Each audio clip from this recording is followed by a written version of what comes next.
Jason Gerke, the chairman of our State Young Farmer and Rancher Committee, and his wife Colleen operate Jowler Creek Winery in Platte County.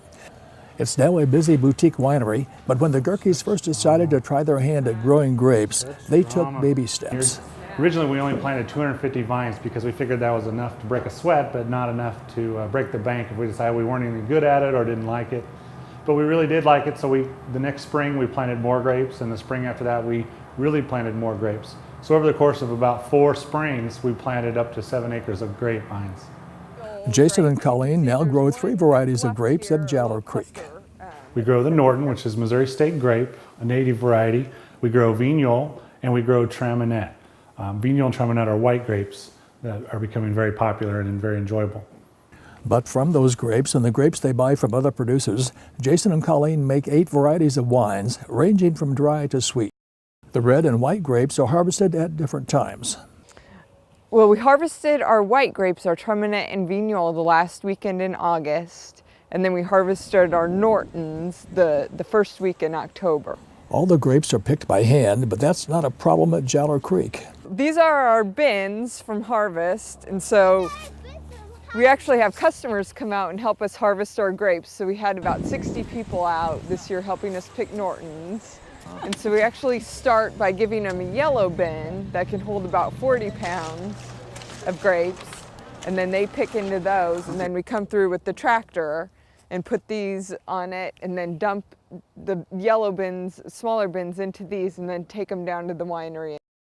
They started making wine in their basement, but moved into this modern facility last year. We use primarily stainless steel tanks in wine production. It's more just efficient for us in our smaller space because we can go up. And one thing we do, for example, in our red wines, we put oak staves in the wine versus the wine in oak. And so we get the same oak contact and flavors, but just in a little bit different way than the traditional barrels. In addition to being sold at the winery, the wines are available in some stores as far west as Wichita and as far east as Jefferson City and Columbia. Jason and Colleen host a lot of special wine pairings for different events throughout the year, including Halloween. We pair up the red wines, for example. They taste really good with some chocolate and the chocolate type candy, so we pair those. One of my favorite discoveries is we have a blush wine. It's a sweet blush wine that pairs really well with Skittles. So it's kind of like drinking candy and eating candy at the same time. Like other farmers, Jason and Colleen try to control input cost and found they can do this by using livestock.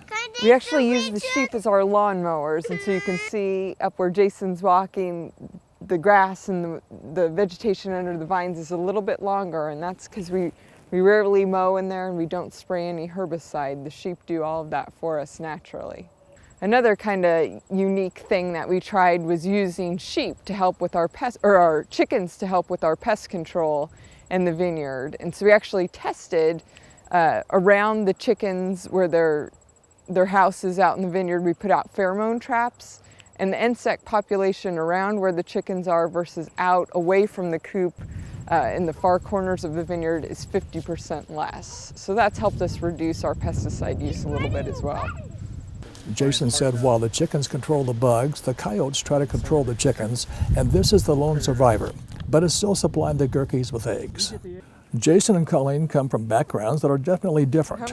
Jason grew up on a cattle and row crop farm near Sedalia and majored in ag journalism at the University of Missouri. Colleen grew up in the heart of California's wine country and studied viticulture and enology in college.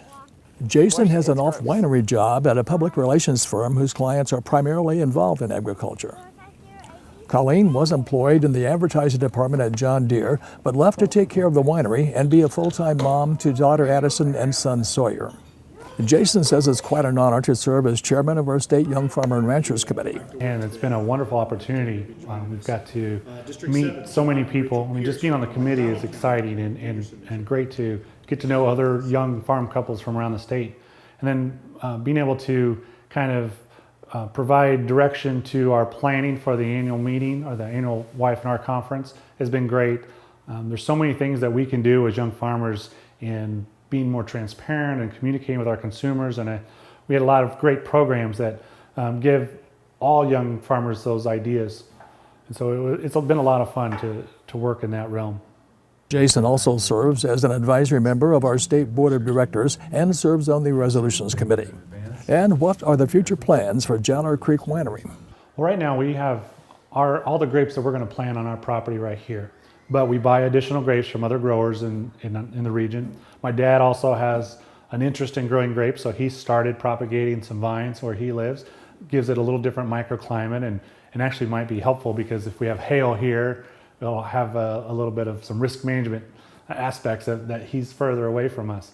Our goal is to continue to make more wine and for Colleen and I to be able to do this full time and grow our business.